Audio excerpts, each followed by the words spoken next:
को पता चला कि एक टेररिस्ट आउटफिट खोलने जा रहा है, कॉन्स्पिरेसी चल रहा है, तो उसी गुप्त खबर से हम लोग 3 आदमी को उठाते हैं।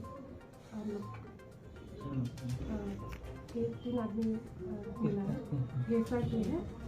और एक हितेश वसुमती उनके घर से आर्म्स बरामद हुआ है। और 2 व्यक्ति का नाम? 2 व्यक्ति का नाम डराव डेकरे कोकराझार से है और विक्रम देवारी वो डालगुरी से है। उनको क्या एक्ट में दिया गया है अभी फिलहाल? यूएपी एक्ट में धारा 120, 121, 121A, 122, 124A IPC, read with 16, 18, 18A, 18B, 19, 2021 UAP act, read with 66 IT। कितने दिन का रिमांड कर रहा है? अभी हम लोग को 5 दिन का रिमांड मिला है। कितने दिन? 2 जन या 3 दिन का? 2 जन का 5 दिन का रिमांड मिला है और एक जन हम लोग जुडिशियली उनको इंटरोगेशन करेंगे। कौन था वो जो डराव देख रहे?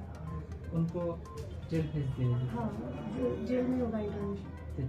Thank you. धन्यवाद।